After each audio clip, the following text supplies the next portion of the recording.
Holy shit. Okay, today we are diving into Pit of Sauron. This is a returning dungeon in the first season of Midnight. This dungeon is probably the heaviest reworked dungeon out of the bunch, and today I'm going to give my thoughts and first impressions on the run and if it's a good dungeon or not. Of course, a lot of this might be subjective. The other thing to keep in mind is that it is very early beta. There are a lot of times for Blizzard to make changes still to bosses, to mechanics, tuning, obviously classes, and the entire whole add-on thing definitely doesn't help either. So yeah, let's just, I guess, dive into it here. So the first thing that you'll notice is the Quarry camps at the top of the screen here. Quarry camps liberated. Now, I originally thought that you were required to clear all 5 camps before doing like a boss, since we've seen very similar kind of, I guess, role play elements in keys or objectives in keys, from things like Floodgates to Den of Nalarok, which is upcoming, to Brackenide Hollow. These dungeons all have these objectives. Now, something that I noticed after the fact is that you can actually see here on the side of the screen, the right hand side, it says Quarry camps liberated. It's just you have to do it by the end of the dungeon, or I guess maybe by the time you kill a second boss. So you can, it's kind of, this dungeon's extremely open. There are a ton of different casters, a ton of different mobs and packs littered throughout the entire pits that you're going to be trying to clear. Now, one thing I didn't notice, and I'll point out at the end, is that we were significantly short count. So you're going to actually end up pulling a lot of this trash. Now, you'll notice that I kind of like beelined it to a different pack here.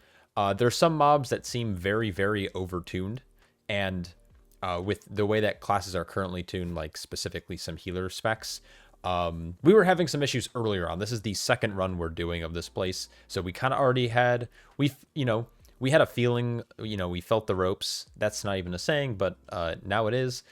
We are gonna try to avoid some mobs. Now, one thing that's really annoying in here is that there's these necromancers. Basically, they will prevent these mobs from dying until they die, which feels really bad that your damage is just like not really effective against them. Now, I will say that the mobs do have to die. We tried it earlier. Basically, if the necromancer dies first, the mobs that are still alive from the necromancer actually become enraged. And so it's not terrible, but it also feels kind of bad that they just get like nuked from orbit anyways, and then they just kind of sit at 1 HP until their summoner goes down. There's a lot of casters in this area as well, which can get probably pretty annoying and frustrating. On top of that, nameplates are obviously not in the best state, as you probably heard as a common criticism so far over the course of beta testing and alpha testing. So I'm hoping that that helps improve this dungeon's feeling. But yeah, you're going to also notice a debuff getting applied to me. This is something that reduces my max health. It's generally a tank buster. From these, I think rotting ghouls actually apply it. It is a disease effect, so you can dispel it as a monk. Some other tanks might not be able to as much, but honestly, it's not too terrible, and it's pretty easy to drop. It only lasts for a couple seconds. So I do want to skip ahead here and point out some kind of different packs. The one thing that I definitely don't like about this area is the sheer amount of casters littered throughout this dungeon.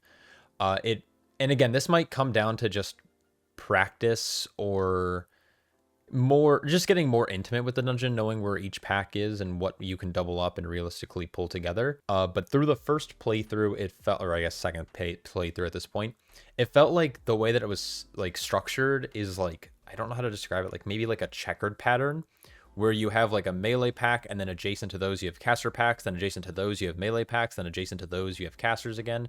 So it felt like it was really difficult to go from like melee pack into like a caster pack, but then continuously trying to chain just meant you were getting more and more casters. And so the pulls always felt small. And then on top of that, like I mentioned already, the necromancer packs feel really inefficient because you kill all the ghouls or like the little minions, but then they don't die and they're just eating up your damage. And so not a big fan of that design. But generally speaking, your goal is to make your way around to these different like map markers to liberate the kind of quarry camps. So you're trying to like free the people who are being enslaved to, mine. Now, like I said, you don't have to clear all the camps leading up to either of the first 2 bosses. I think you can pull them whenever. I do think you need to clear the quarry camps though prior taking on the final boss, the Scorelord's Tyrannus. But we'll talk about that when we get there. So what we end up doing, though, is we end up clearing 4 of the 5 camps before doing the first boss, which is Forge Master Garfrost. Now, I'm old, but I'm not old enough to remember this dungeon. I didn't play this when it was live or current content, so I don't know if this boss has new mechanics or this is how it worked back in the day. This guy, though, is really, really straightforward. So his whole gimmick is that he's going to target players with this Saronite's like chunks. He's going to stagger it, so it's going to get thrown at one player, then they can dodge it. Once the arrow disappears, then you dodge it again, as you see our DH just did there. And now there's these 2 chunks of Saronite on the ground. Then he's going to target a tank with this Ore Breaker Smash. This is going to basically eradicate one of those Saronite chunks, leaving a pool on the ground. So it's important for players to make sure they're dropping the Saronite in a spot that is not taking up too much space.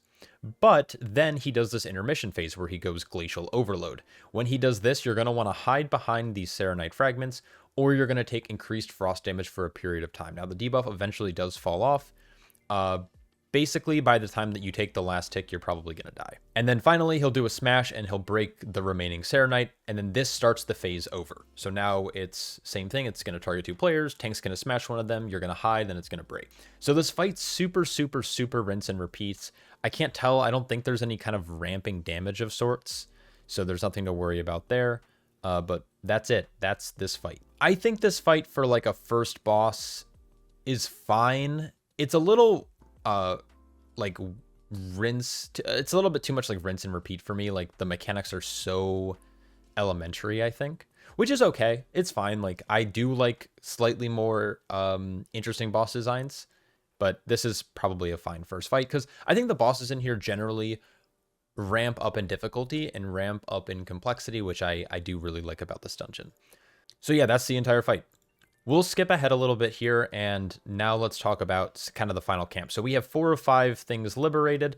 So what we're going to do is pull some more Necromancers, and because of the amount of casters in some of these pulls, it's a little difficult to get everything together. But once we clear this last mine, we could have continued going to the next boss and clearing more trash, which in hindsight we should have done. But what we're going to do instead is we're actually going to run back around the pit because we cleared a lot of trash on this side. Except at the end of the dungeon, we're going to be short a significant amount of trash, so we definitely should have been clearing a little bit more here. So we got some casters. We got some guys who are carrying around like body parts and stuff. But like I said, the packs aren't real. Some of these packs are like 1 or 2 mobs, so you have to kind of get creative with how you're going to pull them together. You can get some fairly good pulls here, but then all of a sudden you have a good bit of casters. Casters are my biggest concern so far. They removed healer kicks, but they did increase lockouts, and they also made it so diminishing returns don't fully diminish. They will always be like an 1/8 or whatever it ends up being of the CC, which is a nice change, but again, not having that extra agency from the healer to like be able to easily move mobs, it makes me think that things like Prop Paladin and BDK might be a little bit more required. Not even required, but they'll have a nice utility to be able to grip mobs around. So next we are on Ick and Crick. This is, I believe this fight is pretty heavily reworked from how it used to work. Again, I didn't play back in the day, so I don't really know, but this does look new to me with these like crystals on the ground. Basically, this is a 2-target cleave encounter. The tank's going to have his own mechanics to really worry about. So Crick is going to disengage from the boss, and then he's going to spawn 3 mirror images. Now, the way you figure out which one you need to kill is by the debuff they have. This guy has a debuff on him currently that shows that he's going to like blow up after a short period of time. And then these other 2 Cricks have this debuff that makes him have his normal health pool. So as you can see, we're not attacking the right one currently. So we need to actually swap back to the other image that we were originally on. So as you can see, I kind of hovered over the debuff there. So we swap back. You need to kill this shade before his debuff expires or the group blows up. And then when that happens, the other shade will kind of get that same debuff. So once again, we kill the second one, and then Crick is going to jump back on Ick and he's going to do like this get him kick mechanic, and it's going to fixate a player. Now, sometimes it bugs out and it doesn't actually fixate the player. It just keeps meleeing the tank. That player needs to run and make sure they're not polluting the room with the poop on the ground, because as the boss moves, he's going to leave this like poison pool behind. And the fight's pretty much just going to rinse and repeat. We get a little bit of AoE damage applied to us that the healer has to heal through, and then we get more mirror images to spawn. We target the correct one with the right debuff this time. We're going to try to blow it up as fast as possible. This is like a tank buster that comes out. You want to make sure you're getting out with that as a tank and blowing up these shades. And so then we're going to swap to, this one is the incorrect one, so then we're going to swap to the right one. And at this point, I feel like we have, at least I had the rhythm down of which one we need to target. So I ping, hoping that people swap. It's just annoying because the bolts that the shades and the other images actually are casting need to be kicked because they deal a lot of damage, or have the potential to deal a lot of damage. But if you have like a full melee comp like we do, it's kind of difficult to kick the ones that are in range. Or I guess we don't have a full melee comp. I forgot demon hunters are now like a mid-range. At least when they're playing the Devourer spec. So same thing, Fixate comes out, and this is pretty much the fight. So it's a little chaotic. I don't like how subtle the debuff is on which image you need to target. You kind of have to know what you're looking for to know. It's not intuitive. It's not like, hey, you gotta kill this one first, which I guess is kind of the whole fight. But personally, like, this is our second run of the dungeon. It took us our first run, and we spent, I wasn't streaming the first run, but we probably attempted this fight like 4 or 5 times. And so it did take us a second to kind of figure out how to do it. So it's not very intuitive. I think maybe the target that you have to target, maybe it's a glow that I'm not aware of, but adding some kind of glow effect that's a little bit more obvious to the one that's going to blow up would be nice, instead of having to like tab target around to figure out which one is the bad one. But yeah, that's it. Those beams around the room, it's just, I think if you cross it, you can leave the room, but it does like a shitload of damage to you, so just don't do that. But yeah, that's the fight. And I think they have shared health, so this is probably going to be a really nice fight for like 2 target cleave classes. Anyways, that boss goes down, and we are finally heading up to the Scourge Lord Tyrannus. Now, like I said, we should have definitely pulled way more trash up to this point. We obviously didn't. And so we're going to have a little bit of work to do here. All the mobs heading up the ramp here are the same exact mobs that you've seen throughout the entire dungeon, if you happen to pull them. Now, something that I don't think I had earlier in the route or in this run was an Icebound Proto-Drake. Just another kind of scary mob you definitely want to take care of, and watch out for the Frost Breath, which is hard to see when you're on the hill here. It like clips into the mountain. Not super great, but that's okay. And then the last thing you need to do in here is you end up entering this like frost tunnel. And the last thing you'll like face off against is this mini boss named Glaciath. Now his mechanic, I think it's a pretty good gauntlet. I don't mind mini bosses like this when they're interesting. He targets players with these circles, this Kyro burst. And then it basically leaves ice on the ground. And this is a mechanic that Blizzard has been, I think, trying to implement more. The first time we saw it was back in Dragonflight on Senarth, I believe. And basically, if you're sitting on the ice, you're going to take frost damage, but you're also going to slide around. And so your momentum continues a little bit after you move. So your idea is that you need to, depending on key level, I can see the scaling actually getting kind of crazy, is you want to make sure you're dropping the pools kind of near each other, because you have until the end of the tunnel where it's then blockaded off because the guy isn't dead yet. And so you want to drop these in like a good spot, except they grow pretty quickly. So I should have probably dropped it further back towards where we first pulled him, and we're just moving down the hallway. Now, I don't know if I'm going to aim it behind me or not, but basically there is eventually a wall you hit, and if you get to that point, you're probably going to wipe, probably, I'd imagine, because standing in the frost does do a fair bit of damage here. You'll start seeing our healer and our DK start taking a bit of damage while they're standing in this. I'm also going to take a bit of damage from standing in it. It's not the end of the world, but it's definitely like a soft enrage. So I tried like tucking it up into this corner here to see if that like gave us a little bit more room to work with. It seemed to work, kind of. And yeah, once this guy goes down, we are finally heading into the last boss area. As of right now, there's no trash back here. I don't know if they'll end up adding trash. It seems like they easily could add like one trash pull at the end of the dungeon up here. I think this fight is actually really well designed. I like it a lot. And so getting into it, the first thing he's going to do is cast Bone Infusion. So what it does is it buffs 5 of the bone piles on the ground that have like this green glow to it. That means that those bone piles are going to spawn a caster, and the rest of the bone piles are going to spawn just like regular melee men. So the whole gimmick of the fight is that you want to remove the mobs you don't want to deal with by standing and freezing them. And so then you saw the tank knockback, then we get a set of swirls here, and then it's going to rinse and repeat one more time, and then there's going to be this intermission phase where he summons all of the non-frozen bone piles. So these players that are targeted need to probably go pretty far, so they target those 2 bone piles, and now we have frozen 3 of the 5 casters, and we're getting ready for the intermission here. Now, ideally, you want to freeze 4 of the 5 casters because getting the casters together can definitely be problematic. Plus, the bolts are way more scary than all of the melee attacks from the ghouls that are spawning here. The rotting... Is that what they're called? They're just called rotting? Blizzard nameplates, man. So I'm going to attempt to ring here. Again, we're trying to move as a group, dodging the swirls, kicking the ad.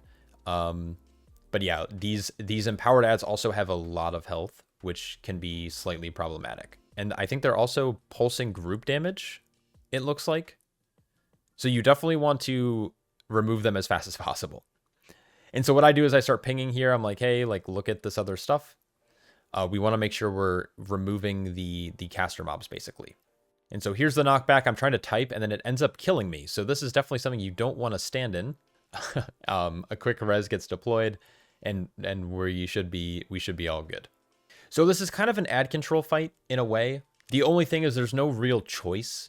Would be like the one thing that I would really like to see is like maybe if there was like different types of empowered mobs, and then you get to choose like, okay, do we remove the casters, or maybe this other empowered thing does like a tank buster, and then you kind of get to like pick the flavor of the fight based on comp or based on whatever it might be.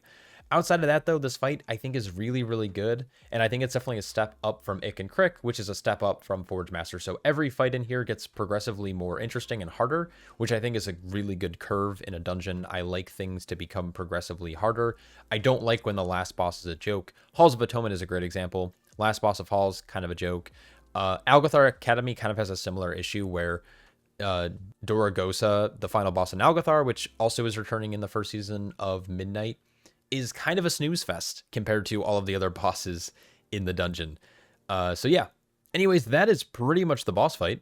So we did like 2 to 3 full waves. I also with a death and not super great, but the only thing that I don't like about this dungeon is the trash. The trash is not in an enjoyable state. The amount of percent you end up needing, of course, this was like our this was our first time finishing the dungeon and our second time being in here. I think last time we kept wiping on Ick and Crick because one of our DPS actually ended up leaving the key.